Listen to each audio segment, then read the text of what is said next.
자, 이제 교재 203페이지 건축 관련 교재부터 보겠습니다. 그래서 크게 첫 번째 주제로서 건축물 관련 교재라고 하는 거, 그다음에 이제 대지 관련 교재 크게 두 개로 구분을 지을 수 있는데요. 자, 이제 건축물 관련 교재제 첫 번째 건폐율 용적률 얘기 나와 있습니다. 그래서 자, 이 얘기는 우리 앞에서 이제 건축법의 적용 범주를 다룰 때 이미 한번 얘기했던 주제이기도 한데, 무슨 얘기였냐면 도시지역이 아니고 지구 단위 계획구역이 아니고 동읍지역이 아니다 해서 시골일 때 건축법상 6개 조항의 적용을 배제할 수 있습니다. 그런데 그래서 외워했던 것은 이 시골이라 할지라도 건폐율과 용적률과 높이자는 그대로 적용을 되게 된다라고 해서 이 건축법에서 3대 규제 건폐율, 용적률, 높이 제한, 이게 이제 기본적인 축이 돼야 되겠습니다. 그래서 먼저 건폐율이라고 하는 거, 자, 대지 면적에 대한 건축 면적의 비율, 이렇게 이제 정의를 하죠. 그래서 이 건폐율 얘기는 국토기획법 할 때 용도 지역을 기준으로 해서요, 바로 최대 한도 이런 것들을 공부했던 바가 있습니다. 다만 지문에 이제 구성됐던 것 중에 하나가 이 건축 면적, 보통 건축 면적 하게 되면 하늘 위에서 봤을 때 가장 넓게 펼쳐진 면적, 이게 이제 건축 면적의 개념이 될 텐데, 하나의 대지에 혹시 이제 2동 이상의 건물이 존재한다라고 했을 때 그 각각을 더한 면적을 건축 면적으로 계산한다, 이런 의미가 되겠고요. 그다음에 이제 이 적용 관련해서 이미 지적한 것처럼 이 건폐율의 최대한도 국토기획법 기준에 따르게 되어 있습니다. 그래서 우리가 55657, 9878, 777 다 20% 이하, 계획관리적 40% 이하 이런 숫자들이 있었고요. 자, 그런데 이 건폐율의 최대한도 건축법에서 완화 또는 강화하도록 규정하는 경우 그에 의한다라고 해서 뭐 이런 항목이 존재할 수 있겠고요. 용적률이라고 하는 것, 대지 면적에 대한 연 면적의 비율을 의미하게 됩니다. 그래서 연면적은 각층 바닥 면적 합계를 의미했었고요. 그래서 혹시 하나의 건축물에 2동 이상의 건물이 있다라고 한다면 각각의 연면적을 더한 값을 연면적으로 계산한다. 그리고 동일한 논리 구조로 이 용적률의 최대한도 국토기획법 기준에 따른다 해서 우리 이제 용도적 기준으로 100%, 150, 200, 250, 300, 500, 상업지역 1500, 1300, 900, 1100, 공업지역 300, 350, 400, 녹지는 100, 180 이렇게 돼 있었고요. 도시적 외 지역의 경우 자 주로 80%였는데 계획관리지역 100% 이하라고 봤습니다. 그리고 그 역시 이 용적률 이 법 건축법에서 완화 또는 강화하도록 규정하는 경우 그에 의한다 해서 별 내용 없어요. 그래서 요즘에 잘 내지도 않고 어찌됐든 건축물에 관련해서 첫 번째 얘기할 것이 이 건폐율 얘기와 용적률 얘기가 있게 될 것이고요. 그 다음 페이지 넘어가면 높이 제한 얘기가 나오게 됩니다. 그래서 이 높이 제한 얘기의 경우에는 대단히 기술적인 부분들이고요. 좀 어려울 수도 있는데 시험에 나오는 것은 좀 단순하게 이제 문제 출제가 되게 됩니다. 그래서 자, 높이 제한이 두 개예요. 그냥 높이 제한하고요.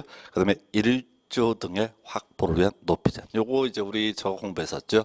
국토기획법 할 때 지구 단위 계획으로 뭘 완화할 수 있냐라고 했을 때 건폐율, 용적률, 높이 제한, 또 높이 제한, 주차장 설치 기준 등을 완화 적용할 수 있다. 이런 것들 공부하셨거든요. 그래서 또 높이 제한이 소위 1조 등의 확보를 위한 높이 제한, 이렇게 얘기를 하게 됩니다. 그래서 먼저 높이 제한 크게 이제 두 개로 분류하고 있네요. 허가권자가 지정 공간 높이라고 하는 것과 특별시 광역시의 조례라는 것을 통해서 지정된 높이, 이렇게 크게 두 개로 봅니다. 그래서 그중에 이제 원칙이 되는 것은 허가권자가 지정 공간 높이가 될 텐데, 자, 허가권자 가로구역을 단위로 해서 건축물의 최고 높이를 지정 공고할 수 있다. 되게 간단한 거예요. 그래서 이제 토지에다 건물 짓고자 할 때 높이 규제를 알고 싶습니다. 그러면 허가권자가 지정 공고한 높이를 보면 되는 거예요. 그래서 우리 앞에서 건폐율 용적률은 기본법이 국토기획법이 될 것이고 건축법에서 완화 또는 강화 이렇게 변화를 줄 수 있다라고 봤었던 데 비해서 높이 제한은 건축법이 기본이 되는 거예요. 그래서 국토기획법에서 최고 고도지구, 최저 고도지구 이런 것들은 경우에 따라 있을 수도 있고 없을 수도 있는 것이고요. 주로 중심이 되는 것은 건축법에서 허가권자가 지정 공고한 높이, 이걸 높이 제한의 기본으로 삼습니다.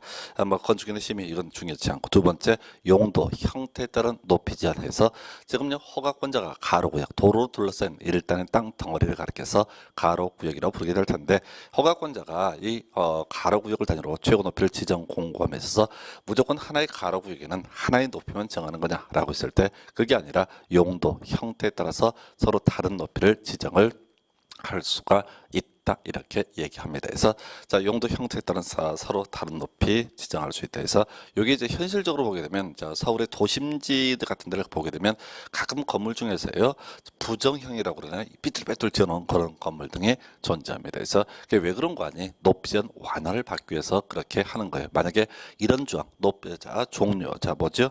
용도 형태에 따른 높이전 다르게 정할 수 있다. 이 조항이 없게 된다면 자 사람들이 건물 지을 때 다 직사각형으로 건물을 짓게 될 것이고 그렇게 되면 뭐 개개 건물 입장에서는 문제가 되지 않지만은 사회적으로 봤을 때 상당히 문제가 되겠죠. 완전히 지역 자체 특색 자체가 아예 사라져 버리는 그런 문제가 발생합니다. 그래서 같은 가로 구역을 단위로 해서 허가권자가 최고 높이를 지정 공고함에 있어서 용도 형태에 따라서 높이를 달리 정하는 것도 가능하다 이렇게 되어 있고요. 그 다음에 이제 지금 이렇게 뭐 용도 형태에 따른 달리 정하든 어찌됐든 기본은 가로 구역을 단위로 해서 최고 높이 지정 공고가 이루어지게 될 텐데 특별시는 광역시 단위에서는 조례라고 하는 것을 통해서 높이를 정할 수도 있다 해서 사실 이게 법조문 거의 전부예요. 해서 이 높이 제한에 관해서는 문제 구성하기가 좀 곤란하죠. 그래서 과거에는 좀 출제가 됐었는데 그때는 법조문이 한두 개 더 있었어요. 근데 그 조항이 삭제가 되면서 지금은 허가권자가 지정 공고가 높이다,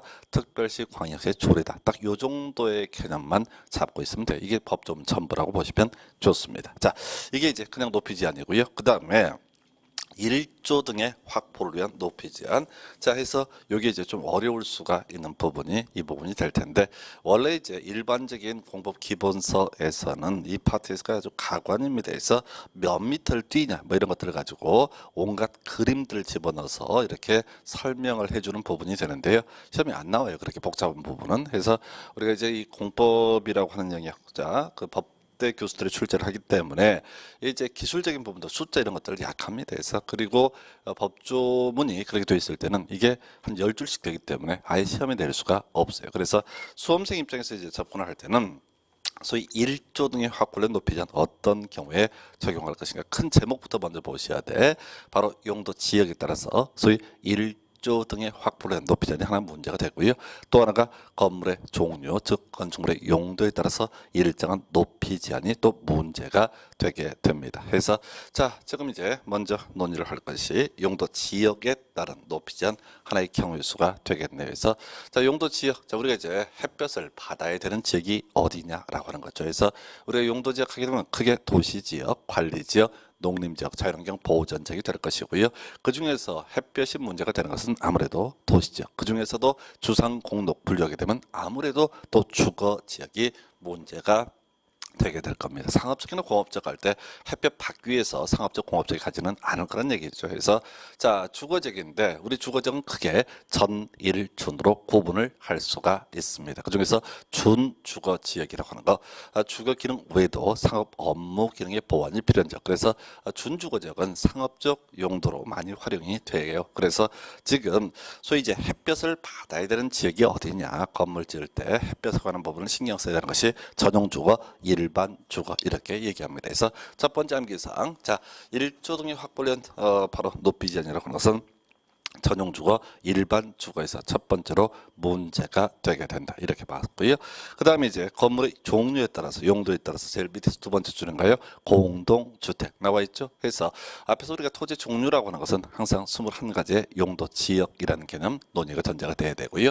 그 다음에 건물의 종류라고 하는 것은 바로 아까 뭐 수천 가지가 있죠. 그래서 자 30개 용도군, 9개 시설군으로 분류됐는데 바로 여기서 용도군, 바로 공동주택이라는 용도군만 바로 소위 1조 등의 확보를 위한 높이 제한에서 그 디테일한 내용 절대 보지 마시고요. 항상 기본 틀 잡으셔야 돼. 햇볕을 받아야 되는 지역이라고 하는 거, 전용주거, 일반주거, 햇볕을 받아야 될 필요가 있는 그런 건축물이라고 하는 거, 공동주택, 즉 둘 중에 어느 하나의 요건을 갖추게 되면은 이때는 어떻게 해라? 소위 1조 등의 확보를 위한 높이 제한이 문제가 되게 된다. 해서 만약에 전용주거, 일반주거 아니고요, 공동주택이 아니다. 그러면 그건 따로의 높이 제한의 문제가 원칙적으로 발생하지 않습니다. 물론 앞에서 가로 구역을 단위로 한 높이 제한, 이건 별개의 문제고요. 최소한 1조 등의 확보를 위한 높이 제한이 문제가 되기 위해서는 용도 지역이 전용주거, 일반주거이거나 건축물의 종류가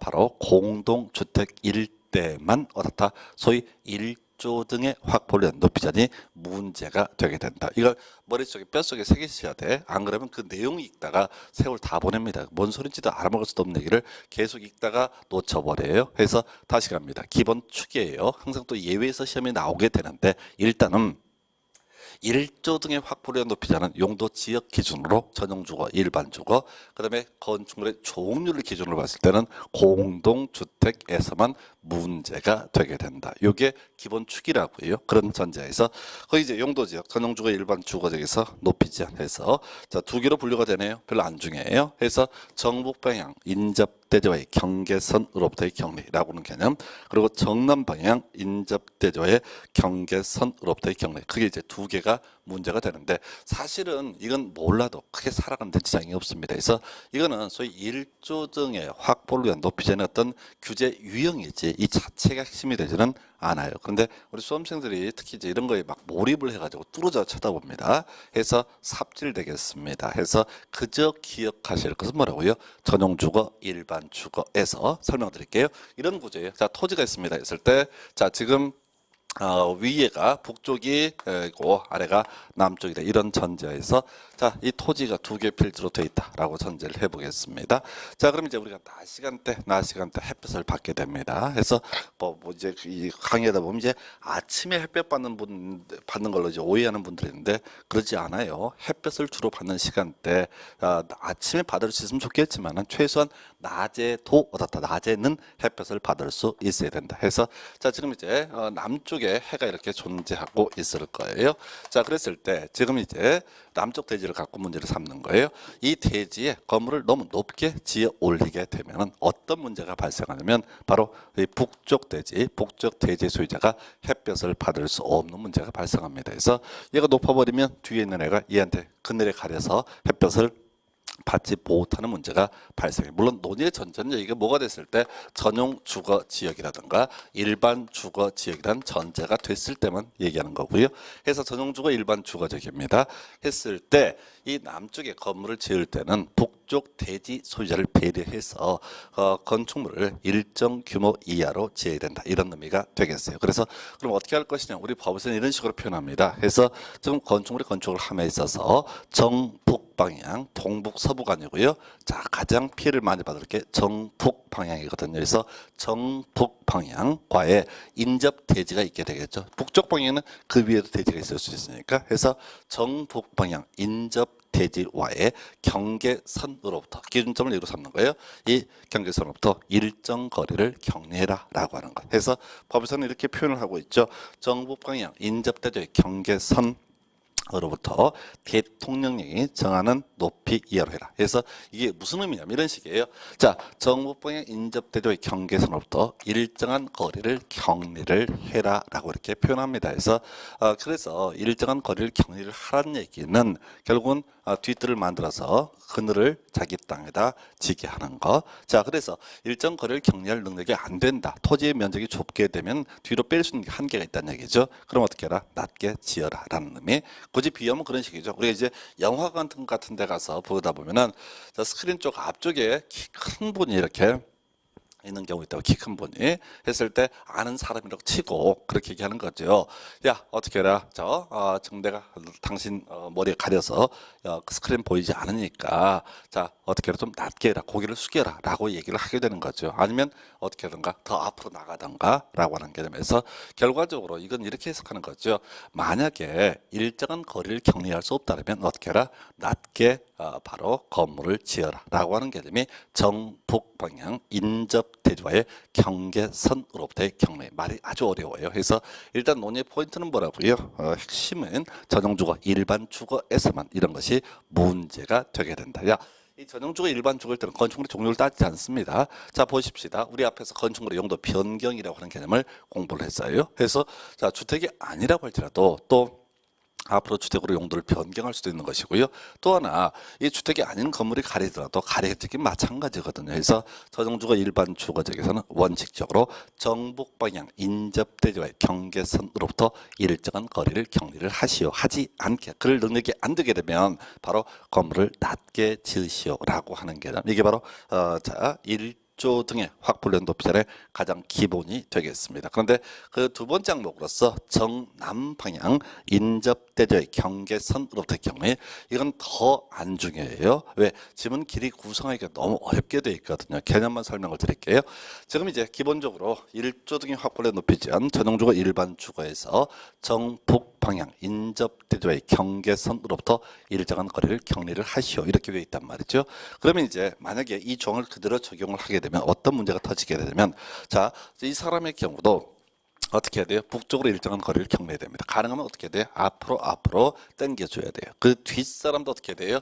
뒤쪽을 배려서 앞으로 당겨줘야 돼요. 그리고 그 뒷사람도 뒤쪽을 배려서 앞으로 당겨줘야 돼요. 그러다 보면 이게 어떤 문제가 발생하냐면 마당은 없어지고요. 뒷뜰만 이빠이 차게 되는 그런 문제가 발생하게 됩니다. 우리 문화하고 맞지 않아요. 그래서 이왕 어떻게 하자? 띄울 수 있는 거. 만약에 신도시를 개발하거나 재개발, 재건축을 한다. 이런 집단적인 개발 등을 하는 지역에서는 일률적으로 남쪽으로 일정한 거리를 띄워서 스스로 어떻게 한다? 햇볕을 받도록 하자라고 하는 개념이 정남 방향 인접대조의 경계선으로부터의 경우에 다시 갑니다.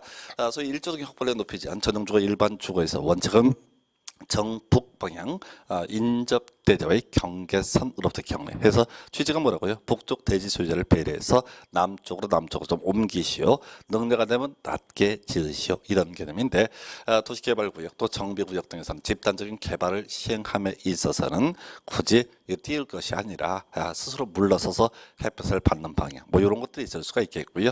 자, 두 번째 주제 넘어갑니다. 바로 건축물의 종류 해서 공동주택일 때 일정한 높이 제한을 적용을 받는다 해서 뭐 거기 이제 제목들만 써 있는 꼴인데요. 취지가 이런 거예요. 자, 건물이 이제 아파트 단지를 생각하면 좋아요. 아파트 단지에서 101동, 102동, 103동 이렇게 간다고 했을 때 101동이 너무 높게 지어버리면 옆동이라든가 뒷동인 102동, 103동이 햇볕을 받지 못하는 문제가 발생합니다. 그래서 일정한 높이 이하로 규제를 하기 위해서 소위 인동거리니 채광 방향으로의 격리니 이런 복잡한 내용들 규제를 하게 됩니다. 그래서 이 아파트 단지에서 각 동이 햇볕을 받게 하기 위한 개념이 뭐라고요? 바로 공동주택에 있어서 1조 등의 확보된 높이 제한 이런 개념이 될 텐데 이건 시험에 나오는 게 예외죠. 원래 공동주택일 때는 일정한 높이 제한을 적용을 받게 되는데 만약 그 문제 용도 지역이 중심상업지역, 일반 상업지역일 때는 어떻다? 이런 높이 제한 규정, 1조 등의 확보된 높이 제한 규정을 공동주택임에도 불구하고 어떻게 한다? 적용하지 않는다. 요건 이제 서울 강남 지역 같은 데를 생각하면 좋아요. 거기 가면 이제 소위 주상복합이라고 해서 겁나게 비싼 아파트들 존재하게 됩니다. 자, 그랬을 때 만약에 이런 공동주택이라고 해서 1조 등의 확보된 높이 제한, 소위 인동거리니 뭐니 이걸 그대로 적용을 하게 되면요. 이게 수지 타산이 되지 않아요. 건물을 낮게 지어야 되기 때문에 옆동, 뒷동 배리다 보면 낮게 지어야 되기 때문에 수지가 안 맞아요. 그러면 아무도 공동주택을 중심상업적, 일반상업적 이렇게 도심지에는 짓지 않게 될 겁니다. 도심지에다 건축주택을 짓지 않게 되면 소위 도심 공동화 현상 등이 문제가 되게 될 거예요. 그래서 정책적으로 이 중심가에도 주택이 들어갔으면 좋겠다 이런 취지로 공동주택 원래 소위 1조 등의 확보를 위한 높이 제한 규정을 적용을 해야 되는데 만약 그 지역이 중심상업적, 일반 상업적일 때는 소위 인동거리 이런 관련 규정을 적용하지 않는다. 시험 문제는 그걸 갖고 된다고 공동주택에서 인동거리 등 적용한다. 이걸 갖고 출제하는 게 아니라 만약에 그 지역이 중심상업적, 일반 상업적이다라고 하게 되면 어떻다? 이때는 이런 인동거래 관련 규정을 적용하지 아니한다. 요걸 갖고 답을 구성해서 쭉 설명을 드렸는데 결국은 이제 기승전결하게 되면 앞에 기가 뭐가 된다고 전형주거 일반 주거에서 일정한 높이 제한. 두 번째가 그 높이 제한의 유형이 정북 방향 인접대조의 경계선으로부터의 경례 또 예외로서 정남 방향 인접대조의 경계선으로부터의 경례 이런 개념이 있을 테고 또 그 다음 단계 전 정도 되나요? 공동주택 에서는 인동거리지 뭐냐 이런 일정한 높이 제한을 적용한다. 마지막 단계 이 공동주택임에도 불구하고 자 그 문제 용도택이 중심상업, 일반 상업에는 아예 높이 제한 규정을 적용하지 않는다. 그러니까 기승전결해서 이 결까지 보통 수험생들이 못 따라와요. 왜? 정북 방향 거기서 그 개념 외우느라고 세월 다 보내. 그리고 독한 인간이 정남 방향 몇 개 외워. 그리고 그 독한 인간이 공동주택에서 인동거리가 어떻게 해서 몇 미터를 뛸 것인가 이런 거 처음 외우다가 세월 다 보내요. 그리고 마지막 단계 중심상업적, 일반 상업자까지는 오지도 못한다. 아무도. 지금 제가 교재 작업할 때 다 쓸데없는 거 다 빼버리니까 바로 결론이 보이는 거지. 실질적으로는 여기까지 오지도 못해요. 높이자만 갖고도 2시간, 3시간 설명해도 이해를 못해. 근데 그걸 왜 설명하는지 모르겠어요. 무슨 노고다를 사람들 키우는 것도 아니고 그냥 학생들이 물어봐. 이게 어떻게 되는 거냐고. 그러니까 이제 시험 생각을 안 해. 이 사람들 머리가 진짜 웃긴 사람들인데 그냥 내용을 알고 싶어 해. 골 때리는 사람들이죠. 그래서 내용 알려고 하지 마요. 그냥 시험 문제 답이나 맞추자. 이 생각을 해도 그래도 양이 어마어마하게 많습니다. 이거 설명드려봤자 한 3, 4년에 한 문제꼴밖에 나오지 않아요. 근데 굳이 쟁점을 삼자라면 딱 하나만 외운다라고 한다면 바로 공동주택에서 높이 제한 중심상업 일반상업에 대한 적용하지 않는다. 출제위는 마지막 결론을 갖고 답을 구성을 합니다. 그리고 수험생도 그렇고 뭐 대부분 선생님들도 과정을 자꾸 설명해. 왜 그런지에 대해서 왜 그런지는 필요 없어요. 점수가 나와야 돼요. 그래서 어제 저한테 전화 왔어요. 제 사이트에서 합격하신 분이에요. 근데 아니나 다를까 저랑 같이 공부하신 분들은 별로 실력이 없어요. 근데 덜컥 중개업을 차려서 작년에 올해 합격한 지 몇 달 안 됐거든요. 사고 나갖고 AS를 요구를 합니다. 그래서 그분들에게 취지가 뭐냐면은 큰 건을 하셨더만 원룸을 매매를 하신 거예요. 다가구 주택 매매를 하신 거예요. 지금 개업한 지 잘해봤자 2달밖에 안 됐을 텐데 통 매매를 하신 거예요. 대박인 거죠. 대박인 거죠. 거기까지는 좋아요. 근데 그분이 지금 중개업한 지 얼마 안 되다 보니까 큰 물건을 거래하면서 당황을 해가지고 그 원룸의 3층과 4층이 원래 그 건축물 대장상에는 가구가 3가구로 되어 있는데 그 기존의 건축주가 그걸 4가구로 불법 용도 변경을 했던 케이스예요. 근데 건축물 대장에는 3가구로 표시가 되어 있는 거예요. 실제는 4가구인데 그래서 요걸 가지고 그 매도인한테 얘기를 들었었대요. 4가구로 되어 있다는 거. 근데 이 양반이 초짜다 보니까 중개업 하면서 이게 워낙 큰 물건을 거래하다 보니까 당황을 해가지고 건축물 대장만 보면서 확인 설명서를 쓴 거예요. 그래서 자 여기 건축물 대장 위법 건축물 아님 이렇게 표시를 한 상태에서 했는데 이 매수인이 자 그게 내 가구라는 사실을 알게 되고 나서 갑자기 마음이 바뀐 거예요. 그래서 매매계약 해지하겠다 이렇게 주장을 했던 상. 그래서 이 양반 놀래가지고 저한테 어제 전화를 했더라고요. 그래서 괜찮아요. 뭐 중개사 증만 따면 되는 거지. 증 따고 나서 문제 생기면 전화하면 되는 거지. 해서 제가 이제 고민을 좀 해봤죠. 갑자기 질문하니까 쫄아가지고 좀 이따 생각해 볼게요. 그래서 한 10분 있다 다시 전화를 드렸어요. 그 사안은 뭐냐면은 이건 매매계약 해지 문제 발생하지 않아요. 왜냐면은 지금 매도인이 채무 불이행한 거 아니잖아요. 계약의 해지라고 하는 것은 채무자 채무 불이행이 전제가 돼야 되는데 불이행이 문제 발생하지 않았어요. 그러니까 최소한 계약 해지 문제는 발생하지 않습니다. 두 번째, 저게 문제가 될 수는 있는 거죠. 바로 확인 설명 과정에서 정확하게 설명하지 못한 부분, 행정 처분 등이 문제가 될 수는 있어요. 근데 그것도 빠져나갈 수가 있는 거예요. 왜? 계약 해지에 이르기 즉 계약의 이행기까지 즉 잔금 지급할 때까지만 원상 복구하면 되는 거예요. 세각으로. 계약 이행이라는 것 자체가 뭐죠? 어차피 잔금 지급할 때까지만 세각으로 만들어주면 되는 거지. 그 과정에 이런저런 것들은 전혀 문제가 되지 않는 거거든요. 그러면은 확인 설명서, 확인 설명의 어떤 흠결 또는 실수 이런 것들도 사실상 다 덮어지는 거예요. 왜? 적법 건축물로 설명을 했고 이미 그 개조 공사를 한다는 전제에서 이미 이행기가 됐을 때 적법 건축물이 됐거든. 그러면 그걸 가지고 확인 설명을 잘했네 못했네 이런 것 자체를 따져 물을 시력이 전혀 없다는 얘기죠. 뭔 얘기하고 있어요? 증이나 따져 이게 핵심이에요. 증도 못한 주제에 이런저런 고민을 할 필요 없다고. 그건 이제 현장에 가서 문제 터지게 되면 정 안 되면 난 전화하면 되잖아요. 그래서 전화하면 해결해 주니까. 해서 그 양반이 아주 마음이 흐뭇해졌죠. 겁나 실력 없는 공인중개사 양성에 오늘 또 매진을 하고 있습니다. 그러니까 문제는 뭐냐면은 나가 봐야 되고 그 상황을 보면은 그때 가서 해결이 되고 또 확인 설명에 문제가 있다라면 뭐 내고 가면 되는 거니까 자 그걸 생각해. 지금부터 맨날 갖고 무슨 뭐 누가 오면 집을 어떻게 지을 건지 무슨 건축사입니까? 인동거리 몇 개가 될 그런 걸 왜 설명하냐고. 설명할 이유도 없고 해봤자 좋아라 하지도 않아요. 왜? 뭔 소리인지 모르거든. 매수인이 됐든 매도인이 됐든 간에 중개 의뢰인들은 완벽한 설명 이런 거 싫어해요. 듣기 싫거든. 샀을 때 돈 되냐 안 되냐 요구하고 권리 하자 이런 것들 없게만 해주면 그걸로 충분한 것이지 이게 어쩌고요 이게 저쩌고 이러면은 상대편이 그걸 알아먹으면은 좋은데 대부분이 몰라. 그러면 기분 나빠. 이 사람이 나를 무시하나 이 생각해.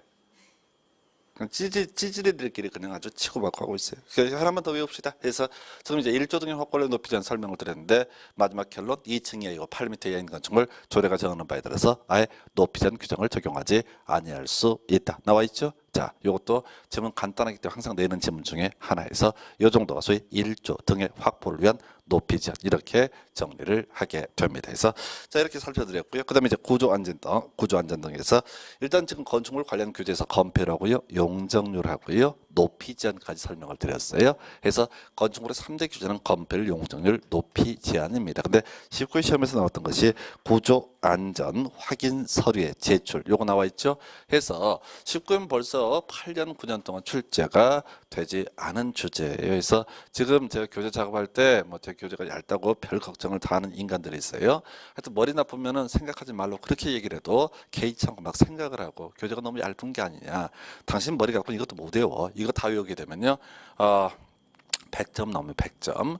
그럴 일이 없다고 해서 지금 제가 설명드리는 것 중에서도 가능하면 정 힘들면은 따로 외워달라고 지랄하지 않는 부분이면 넘기려고 생각하셔야 돼요. 한 번이라도 더 봐서 외우겠다 이런 생각보다는 어떻게든 간에 통계 지금 제가 제시를 해놨으니까 그걸 보면서 이 범주 내에서 찍어서 공부를 하겠다 스스로 판단하시라고 해서 구조안전 확인 서류 제출 제가 설명을 드리긴 하겠지만은 사실은 통계적으로 지금 출제 19회 때 출제되고 그리고 거의 지금 8년 9년 동안 출제가 되고 있지 않습니다. 그래서 이런 것들 이제 한두 개 딱 포인트만 외우게 되는 건데 거기 보니까 자 1번 항목은 지금 법 개정되고 있는 중이고요. 해서 큰 의미 없어요. 자 간단한 것도 보셔야 돼서 지금 이제 허가권자에게 구조 안전 확인서를 제출해야 되는 목록이 쭉 나열되어 있는데요. 여기 이제 가는 의미는 어떤 것을 의미하게 되느냐라고 했을 때 좀 덩치가 되는 건물이란 의미를 가지고 있어요. 그래서 좀 덩치가 되는 건물에 대해서는 안전에 특별히 신경을 써야 된다 이런 취지거든요. 2번부터 보겠습니다. 그래서 연면적 1000제곱미터 이상인 건축물. 자 3번 높이 13m 이상인 건축물. 자 4번 처마 높이 9m 이상인 건축물. 자 5번 기둥과 기둥 사이 거리가 10m 이상인 건축물. 자 이런 것들이 갖는 의미가 뭐라고요? 좀 큰 건물 해서 이런 건물 무너지게 되면 많은 사람들이 다칠 수가 있다. 그래서 이때 이러한 건축물의 건축을 하고자 할 때는 안전에 특별히 신경을 써야 된다. 그래서 자 과거에는요 숫자 가지고 시험 문제 구성을 했어요. 근데 요즘에 출제 경향 그런 것들 포인트 아니죠. 사실 숫자만 가지고 출제하게 되면 출제 5, 60이 나옵니다. 근데 옛날에 그냥 무식하게 막 냈었어요. 근데 지금에 와서는 이런 문제 딱 정형화되어 있고 이 문제는 딱 핵심이 뭐냐면은 연면적 1천 이상인 건축물 나와 있죠. 그리고 그 뒤에 뭐라고 되어 있어요? 창고, 축사, 작물 재배사, 재배라고 되어 있죠. 이거 하나 외우시는 거야. 그래서 연면적 1천 이상인 건축물이라고 하는 것은 뭐라고요? 좀 덩치가 되는 건축물. 그래서 안전에 신경을 써야 된다. 근데 그 건축물의 용도가 창고거나 축사거나 작물 재배사 이럴 때는 사람들이 들어와서 하는 것이 아니죠. 그러니까 어떻다? 이때는 고지안전 확인서를 제출할 필요가 없다 해서 공부하는 방법은 일단 숫자 외우는 게 첫 번째 포인트가 될 테고 그게 싫으면은 중요도가 떨어지니까 싫으면은 연면적 1천 이상이라고 할지라도 자 바로 축사와 작물 재배사, 창고 등에 있어서는 어떻다? 구조 안전 확인서를 제출할 필요가 없다. 왜? 축사나 창고나 작물 재배사 등에 있어서는 사람 안 들어가 있잖아요. 개돼지 있고요. 자 작물 등이 존재하기 때문에 굳이 안전에 신경을 크게 쓸 필요가 없다. 안전에 크게 신경을 쓴다는 얘기는 그만큼 이런저런 설비 등을 해야 된다. 이런 의미를 포함하고 있기 때문에 규제 완화 차원에서 바로 연면적 1천 이상이라 할지라도 창고, 축사, 작물 재배사 등에 있어서는 어떻다? 고조 안전 확인서를 제출할 필요가 없다 해서 자 이게 그 중에서요. 축사 같은 경우 작물 재배사는 저는 이명박 대통령이 축산업 농가 방문했다가 만들어진 조항이에요. 그래서 그 당시에 그 이제 뉴스 보도를 봤던 적이 있는데 그렇습니다. 그 축산업자가 대통령한테 뭐 짜고 치는 얘기인데 얘기를 합니다. 여기 이제 이 축사에 대해서 너무 규제가 심하다. 1000제곱미터 이상일 때 뭐 이제 이런저런 시설을 막 설치하고 괴롭히고 있다라고 이렇게 해서 규제 이런 거 좀 없애달라고 했을 때 대통령이 흔쾌히 그거 없애도록 하겠다라고 이렇게 발표하시면서 이런 조항이 들어오게 되는데 웃기지도 않는 거죠. 그래서 그건 이제 좀 다른 사안인데 그 당시에 얘기했던 것이 소방관계 규제 없애달라 이런 얘기였었거든요. 그래서 1000제곱미터 이상이면 우리는 공부 안 하는데 소방관계법에서는 1000제곱미터 이상이면은 그 비상 표시등 있잖아요. 탈출할 수 있는 표시등, 사람 달리는 모양 그림 있잖아요.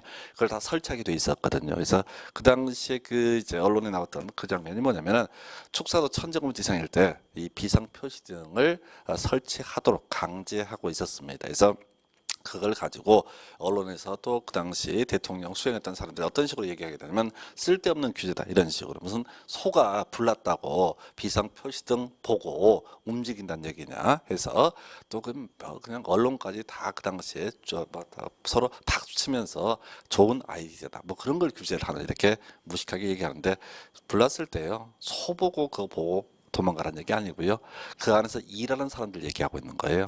혹시 일하는데 화재가 발생했다 하십시다. 규모가 큽니다. 그러면은 쌩 난리가 터지면서 사람이 대피할 공간 자체가 안 보인다는 얘기예요. 그래서 소방관계 설비를 설치하도록 규정을 하고 있는데 하여튼 요즘에는 하여튼 이 정부 저 정부 계속 이제 하는 짓거리들이 무슨 규제만 철폐하면 되게 행복한 것처럼 그렇게 무슨 만병통치약처럼 이빨들을 까는데 핵심은 무식해서 그런 거예요. 그 관료들이 재미삼아서 규제 만들지 않는다는 얘기죠. 그 만들 때는 수많은 이유가 있기 때문에 규제가 들어가게 된 건데 하여튼 뭐 그중에 필요 없는 게 있을 수도 있겠지만은 대부분 이유가 다 있습니다. 그래서 하여튼 그러다 치고 그래서 내가 살기가 힘들어요. 왜? 그런 보도를 보면서 병신들 이 생각이 딱 드는 거예요.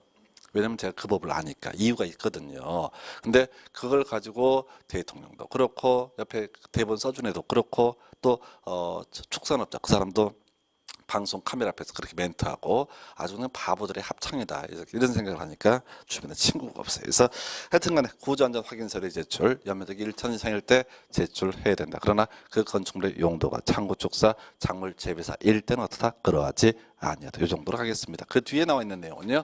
최근 이제 문제 중에 이런 내용을 물어봤던 내용이 있는데 그 무조건 틀리다고 내는 문제입니다. 근데 혹시 이제 뒤에 문제 보다가 해설 이런 것들이 부족하면 요거 참고하라 그런 의미고 그런 거 보지 마요. 맨날 시험에 내는 문제 7문제 중에서 시험 문제 준비할 만한 게 5문제 4개밖에 안 되거든요. 그래서 무조건 틀릴 문제 학원 강사도 풀 수 없는 문제가 2-3문제 있습니다. 그래서 다만 그런 문제가 나왔는데 또 설명이 안 돼 있으면 뭐 하니까 그냥 교재에 넣는 것에 불과하고요. 자, 해서 지금 건축물 관련 규제 중심 쪽은 건폐율 용적률 높이 제한이라고 하는 거 그리고 구조 안전 확인서를 제출까지 확인해 봤습니다. 그다음에 교재 207페이지 대지 관련 규제 이제 확인을 해 가도록 하겠습니다. 그래서 대지 관련 규제라고 하는 주제.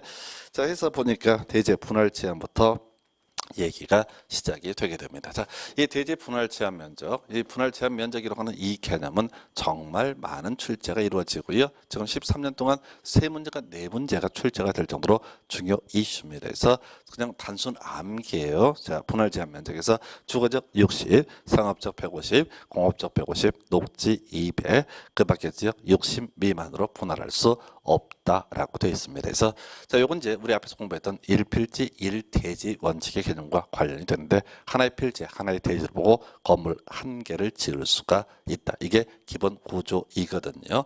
해서 1필지 1대지 원칙 그러면 땅을 너무 잘게 쪼개게 되면 어떻다? 건축물의 건축하는 데 있어서 토지의 효율적 이용이 이루어지지 않는다. 그래서 주거적은 최소 60 이상이 돼야 된다. 그 얘기를 달리 얘기하면 60 미만으로 분할할 수 없다. 상업적은 최소 150제곱미터 이상이 돼야 된다. 그 얘기를 달리 표현하면 150 미만으로 분할할 수 없다. 공업적 150, 녹지 200, 그 밖의 용도지역 60 미만에서 그냥 단순하게 숫자 물어보는 문제 형태가 이 문제. 그리고 되게 간단해 보이지만 막상 문제를 구성할 때는 그냥 주거적 이렇게 안 내고요. 일반 주거지역. 그다음에 상업적 안 내고요. 중심 상업적 이렇게 흔들어 줍니다. 녹지라고 안 내고 자연 녹지, 생산 녹지 이런 식으로 해서 앞에서 이제 공부했던 용도 지역의 세분 이것까지 같이 묶어서 내는 형태가 분할 제한 면적. 그래서 요거는 지금 이제 한 3-4년에 한 문제씩이니까 아주 많은 출제가 이루어지고 워낙 간단하다 보니까 수험생이 띄엄띄엄 보는 것 중에 하나가 분할 제한 면적인데 이 문제는 나오면 무조건 맞춰야 될 그런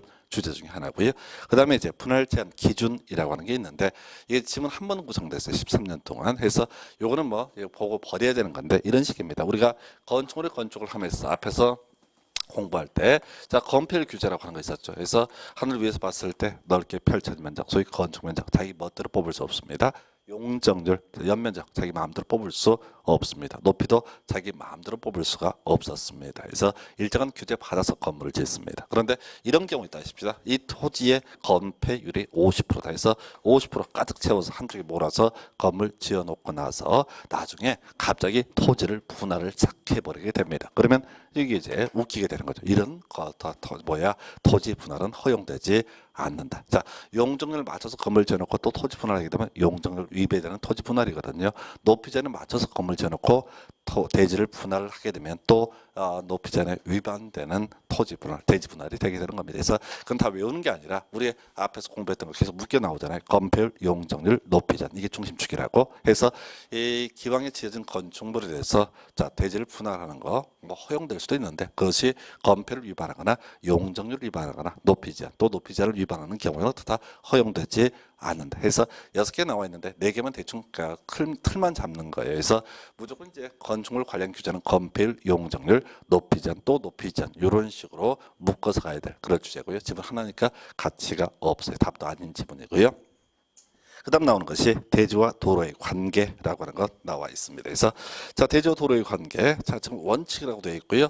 당연히 알고 있어야 되지만 시험에는 직접 출제를 하지 않는 영역이 되겠습니다. 그래서 자 우리가 이제 항상 시험을 구성을 하면서 원칙이 있고 예외라고 하는 것이 있다라고 했을 때 원칙은 원칙적으로 출제가 되지 않는다. 이게 기본 틀이에요. 해서 자 보니까 먼저 건축물인 대지 2m 이상 도로에 접해야 된다라고 되어 있죠. 해서 요거 우리 부동산 학계로 공부하실 때 맹지와 관련된 개념이죠. 그래서 이때 2m가 갖는 의미라고 하는 것은 인간이 교차 보행을 위해서 필요한 폭을 2m로 봅니다. 즉 인간의 어깨폭을 최대 1m로 해석을 하게 되는 것이고요.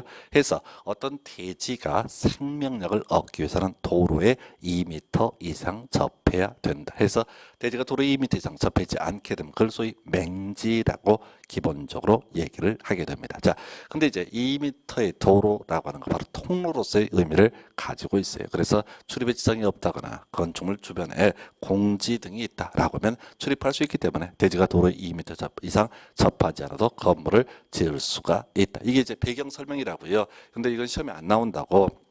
원칙이니까 원칙은 내면 출제 오류라고요. 왜? 대지가 도로 2m 이상 접하지 않아도 되는 경우도 있고 등등등 이런 경우 있기 때문에 그래서 이제 특례 강화라고 되어 있네요. 해서 그중에 개설부터 보겠습니다. 개설도 시작한 얘기예요. 연면적 2000제곱미터 이상인 건축물이 되지 6m 이상의 도로에 4m 이상 접해야 된다라고 되어 있죠. 이건 외워봤자 직접 시험에는 써먹을 수가 없습니다. 원칙이니까 해서 지금 연면적이 2000 이상인 건축물이다라고 하면 큰 건물을 의미하게 될 겁니다. 그리고 폭 6m 이상의 도로에 4m 이상 접해라. 외우기 어려우니까 4m 이상 접해라면 외우는 거죠. 자, 우리가 앞에서 2m가 갖는 의미가 뭐라고 했어요? 인간의 교차 보행을 위해서 필요한 폭을 얼마로 본다? 2m. 그럼 4m라고 하는 것은 자동차의 교차 통행을 위해서 필요한 폭을 4m라고 해석을 하게 됩니다. 그래서 자, 연면적 2000 이상 큰 건물에 들어간 대지의 경우에는 자동차가 드나들 수 있도록 하기 위해서 4m 이상을 접해야 된다. 이렇게 이제 끊어가는 거예요. 자, 그렇다는 전제에서 자, 예외 있죠. 자, 공장, 건축물의 종류가 공장일 때는 연면적 2,000이 아니라 3,000 이상일 때 4m 이상 접해야 된다라고 하는 거. 요게 이제 시험 문제 답이 됐던 쟁점이 되겠고요. 그래서 다시 원칙은 2,000 이상이면 어떻게 해라? 4m 이상 접해라. 근데 그 건축물의 종류가 공장일 때는 어떻게 하라고요? 바로 자, 3,000 이상일 때 4m 이상을 접해라. 요거 하나 시험 문제 답이 됐었고 또 하나 이제 출제 포인트가 축사와 작물 재배사라는 개념이 되겠습니다. 그래서 이 축사, 작물 재배사라고 하는 거 이제 접하지 않아도 된다예요. 그래서 이런 논리 구조죠. 자, 아무리 큰 축사나 작물 재배사가 있다라고 했을 때 자동차가 뭐 드나들 필요 없다는 얘기죠. 뭐 축사 같은 경우 뭐 소, 돼지 이런 애들. 자, 얘들은 이제 거기서 그 축사에서 기어 나오게 될 날은 딱 하루밖에 없습니다. 그래서 도축 들어간 날, 그날 굳이 자동차 타고 에스코트 갈 필요 없다는 얘기죠. 그래서 알아서 어디까지 차 있는 데까지 그냥 걸어가면 되는 겁니다. 그래서 작물 재배사도 마찬가지고요. 그래서 이 축사나 작물 재배사라고 하는 개념은 주로 어디다 만들겠어요? 자, 시골 같은 데 만들잖아요. 자, 큰 도로가 없는 데다 만든다고요. 그러니까 굳이 2천 이상이라고 그래서 6m 이상의 도로에 4m 이상 접해라 뭐 이런 식의 얘기를 하게 되면 자 뭐야 현실적으로 전혀 말이 되지 않습니다. 그래서 지난번 시험에서는 자 공장 3천 이상일 때 4m 이상 접해라 요 쟁점을 가지고 출제를 했었고요.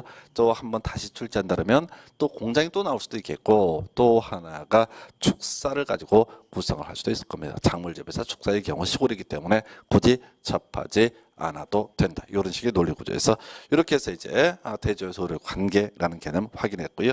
결과적으로 이 도로라고 하는 것은 통로로서의 의미를 가지고 있습니다. 그다음에 이제 도로의 지정 등 나와 있는데 뭐 그다지 요즘에는 많이 출제를 안 하는 영역 중에 하나가 도로의 지정 등 해서 근데 그 다음 주제를 이해하기 위해서는 도로의 개념 이해하셔야 됩니다. 그래서 먼저 도로의 원칙에서 보행, 자동차 통행, 너비 4m 이상 이렇게 세 가지 요건을 모두 충족을 하게 되면 어떻다? 이것이 바로 도로다라고 봅니다. 그래서 자 건축법에서 도로라고 하는 것은 3대 요소 보행 가능해야 되고요. 자동차 통행 가능해야 되고요. 너비 4m 이상 이렇게 세 가지 요건을 모두 갖추면 그걸 뭐라고 그런다? 도로라고 부르게 됩니다. 자, 요거 얘기하면서 꼭 기억할 것 중에 하나가 우리 앞에서 그런 거 있었죠?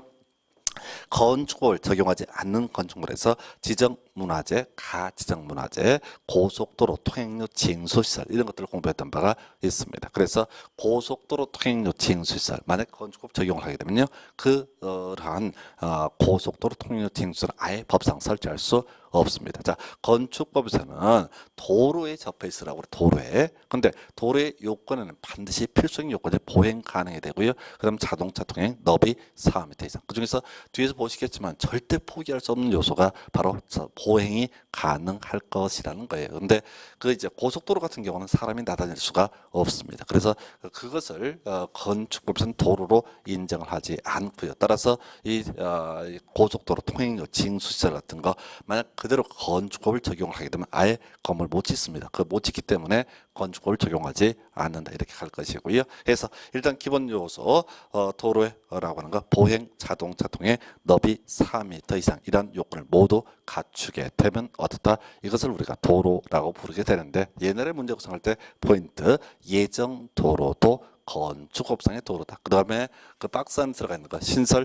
변경에 관한 고시가 된다. 즉 국토계획법, 도로법, 사도법, 기타 관계 법령에 따라서 신설 변경에 관한 고시가 된 도로도 건축법상의 도로다. 허가권자가 지정 공간도로 나와 있죠. 다 같은 말이에요. 예정도로 신설 변경에 관한 고시가 된 도로. 그다음에 허가권자가 지정 공간도로 좀 어렵긴 한데 이런 것들은 다 눈에 보이지 않는 것들, 실존하지 않는 것들입니다. 그래서 개념이 이런 식이죠. 어떤 토지가 있습니다. 맹지.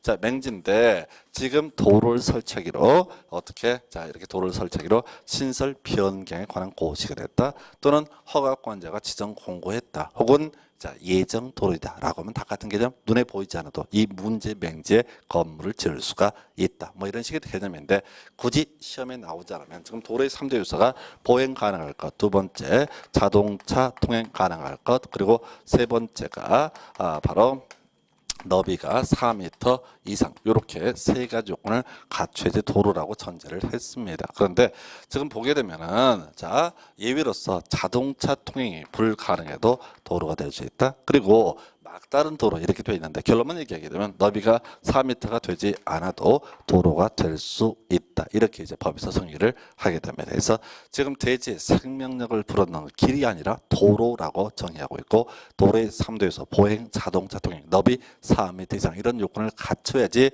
그것이 도로로서의 성격을 갖게 되는데 거기 이제 자동차 통행 불가능한 도로 엄청 길게 나와 있죠. 그래서 시험에는 안 나와요. 직접은 안 물어봐요. 뭔 소린 거 아니? 이런 얘기를 하는 거야. 자, 대지가 있어요. 언덕 언덕백입니다. 언덕백이. 그런데 길이 있는데 이것이 도로가 될 수가 있느냐가 문제가 되는 거죠. 그래서 도로라고 하는 것은 보행 가능하고 자동차 통행 그리고 너비 4m 이상의 요건을 모두 충족을 하게 되면 어떻다고요? 도로로 인정이 되게 됩니다. 그래서 만약에 이것이 자 지금 자동차 통행이 불가능하다. 이 경사지를 얘기하는 거구나. 경사도가 가팔라서 차가 올라갈 수 없는 경우 있다고. 예, 이런 경우에도 다 건축업상 도로로 인정이 될 수 있다. 그 이제 구체적인 내용은 너비가 3m 이상이다. 이런 건 나왔는데 시험에 안 나온다고요. 그래서 시험에서 구성을 할 때는 자동차 통행이 불가능한 경우에는 건축법상의 도로가 될 수가 없다. 이런 식으로 지문 구성을 할 수 있죠. 틀린 표현 되겠습니다. 그리고 막다른 도로라고 해서 이것은 포인트가 4m가 되지 않아도 폭 2m 이상만 되면 도로가 되는 경우도 있다. 이 정도로 기억하시면 좋겠습니다. 그래서 지금에 와서는 이제 주된 출제 포인트 두 가지로 정리해야 되죠. 자, 기본 베이스 전제가 되는 도로의 기본적인 보행 자동차 통행 너비 4m 이상. 이게 이제 기초적인 개념이고 실제 시험에 뜰 수 있는 것은 예정도로 신설 변경에 관한 고시가 된 도로 허가권자가 지정 공간 도로도 건축업상의 도로에 포함된다. 두 번째, 자동차 통행이 불가능해도 도로가 될 수 있다. 그리고 너비가 4m가 되지 않아도 도로가 될 수가 있다. 해서 이 정도까지. 그 밑에 도로의 지정 원칙은 이해관계인의 동의를 받으라. 예외 이해관계인의 동의를 받지 않아도 된다. 해서 중요한 쟁점 아닙니다. 지문 한두 개짜리에 불과하고요. 버려야 돼요. 자, 도로 지정 등은 이 정도로 정리합니다. 그리고 시험 문제 주된 쟁점은 200, 그 다음 페이지에 나와 있는 건축선에 관한 부분이 주된 논의의 대상. 왜? 이 건축선이라는 개념을 알고 있다라고 한다면 이미 도로에 대한 개념을 모두 소화를 하신 분이거든요. 그래서 바로 건축선의 지정. 크게 이제 법정 건축선하고 지정 건축선 이렇게 구분을 할 수가 있는데요. 자, 요거에 가십시다. 지금 도로, 대지에 생명력을 불어넣는 거 바로 뭐가 된다? 도로라고 전제를 했습니다. 그래서 일단 논의 전제 도로라고 전제를 하고요. 자, 그랬을 때 소위 건축선이라고 하는 개념, 건축 가능선을 얘기하게 됩니다. 어디까지 이 사람이 건물을 지을 수가 있느냐. 이걸 우리가 건축선이라고 부르게 될 것이고요.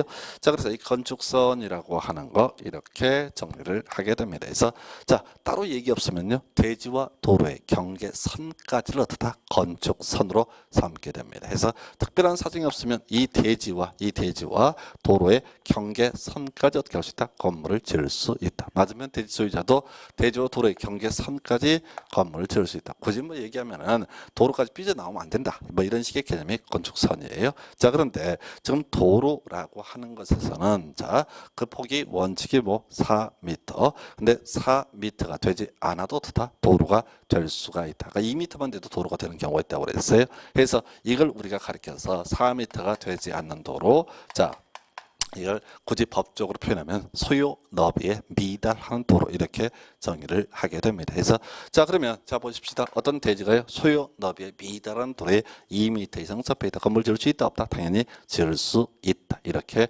해석을 하게 되는 겁니다. 자, 그랬을 때 그러면 어디까지 지을 수가 있느냐라고 했을 때 만약에 이 대지와 도로의 경계선까지 건물을 짓게 되면 어떤 문제가 발생하냐면 자, 첫 번째 자, 나중에 소방차가 들어갈 여지가 없어요. 길이 좁아서. 두 번째 또 도로를 확장을 하고자 했을 때 어떤 문제가 발생을 하게 된다. 도로 확장하고자 했을 때 기존 건물을 자, 이 대지와 도로의 경계선까지 뭐 이렇게 맞닿아서 지어버리면 건물 다 철거해야 되는 문제, 보상 문제가 엄청나집니다. 그래서 대한민국에 있는 토지의 경우 일괄적으로 적용이 되는 게 소위 법정 건축선에 관한 부분인데요. 자, 소유는 미달한 도로라는 전제하에서 이런 경우에는 자, 이 대지의 도로의 경계선까지 건물을 지을 수 있는 것이 아니라 어떻게 한다고요? 도로의 중심선에서 총 4m를 확보를 합니다. 그래서 제일 공정한 방법은 각각 2m씩 도로 소유너비의 2분의 1씩을 수평 이동한 선. 이걸 바로 물어본다. 건축선. 그래서 이쪽 대지 소유자, 이쪽 대지 소유자 각각 이 선까지만 어떻게 할 수 있다? 건축물의 건축을 할 수 있다. 이게 이제 법정 건축선에 관한 부분. 이런 게 하나가 있겠고요.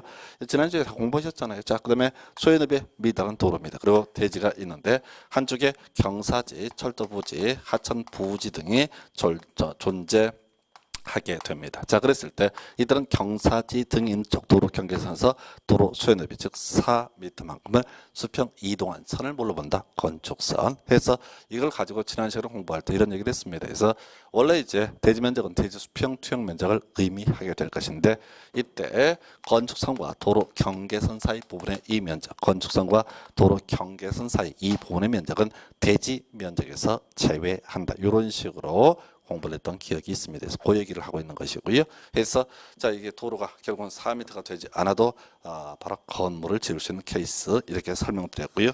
이제 지정 건축선 한 페이지 넘기게 되면 나오게 되죠. 그래서 이 지정 건축선이라고 하는 거, 자 요거는요, 자 시군구청장이 굳이 지정할 수 있는 케이스가 되는 거예요. 반드시 지정을 해야 되는 게 아니라 있을 수도 있고 없을 수도 있습니다. 그래서 거기서는 이런 데 포인트를 또 놨죠. 도시지역에서 4m까지.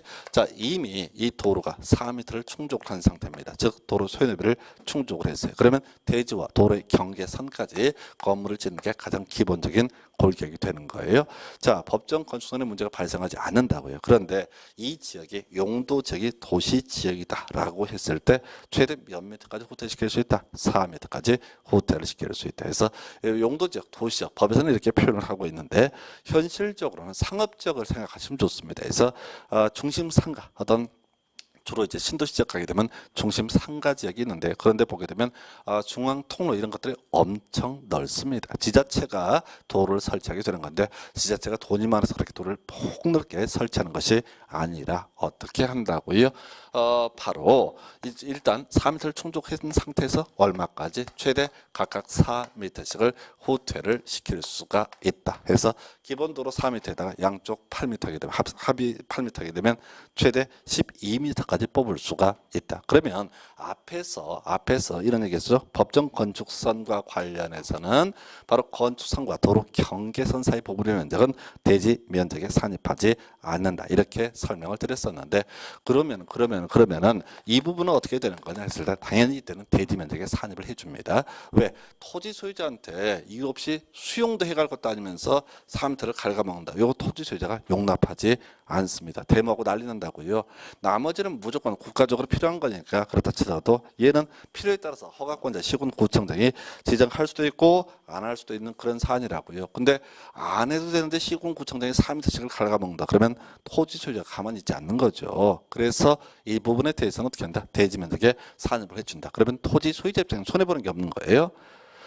일괄적으로 물러나고 그다음에 통로가 넓어지게 되면은 그때는 어떻다고요? 유동인구가 늘어나기 때문에 상권 형성에 유리합니다. 그래서 자, 이 사람이 한층 더 올리는 식으로 건물을 지으면 되기 때문에 특별히 문제가 되지 않는다. 그래서 여기서 이제 도시적에서 4m 지정 건축선. 근데 이런 부분들은 지금 제가 이제 그림 그려서 설명을 드려야 할 정도로 내용이 어렵습니다. 그래서 시험 문제 답이 되는 건요. 바로 지정 효과 두 가지 가지고 줄구장창 우려먹습니다. 그래서 설명은 복잡하게 드렸는데 이런저런 얘기 결론은 바로 지정 효과에서 건축물 및 탐정은요. 건축선의 수직면을 넘어서는 아니 된다. 답은 지표 아래 부분은 그러하지 아니하다라고 이렇게 돼 있습니다. 그래서 자 이게 뭔 소린 거 아니? 자 건축선까지만 어떻게 할 수 있다? 건물을 지을 수 있다. 그런데 지표 아래 부분은 그러하지 아니하다. 그 밑에 이제 그림 보게 되면 기초라는 포인트가 있습니다. 그래서 건물 지을 때 자 기초가 좀 삐져나오는 거 이것은 문제를 삼지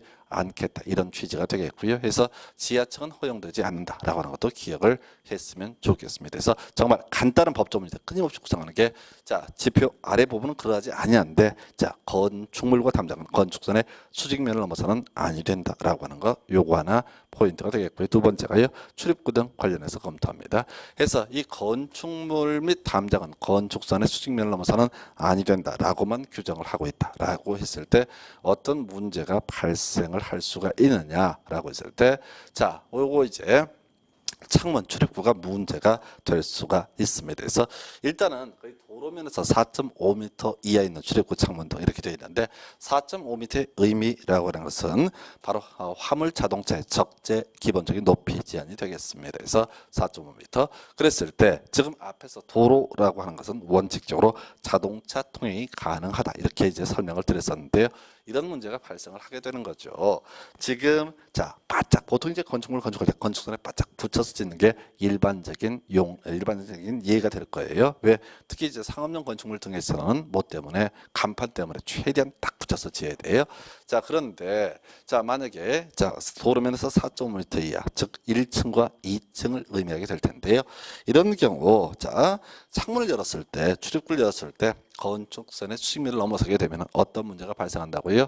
거기 자동차가 날아다닐 수 있잖아요. 창문 다 깨지고 문 깨질 수 있겠습니다. 실제 얼마나 다니겠습니까? 많은서도 그런 문제를 발생하는 걸 미연에 방지해서 자, 도로면에서 4.5m 이하에 있는 출입구 등은 열고 닫을 때 건축선의 수직면을 넘지 않는 구조로 해야 된다 해서 이 정도까지가 바로 지정 효과. 그래서 이 건축선 관련해서는 대지 면적 설명 때문에 소위 이제 법정 건축선 관련한 개념을 설명을 드리긴 했지만 자, 시험 문제 구성할 때는 바로 이 지정의 효과 이 두 개 문장을 가지고 거의 대부분의 시험 문제를 구성을 하게 됩니다. 그 정도까지 보셨고요. 그다음에 공개 공지 양이 좀 애매한데 여기서부터 잠시 쉬었다가 이어서 가도록 하겠습니다.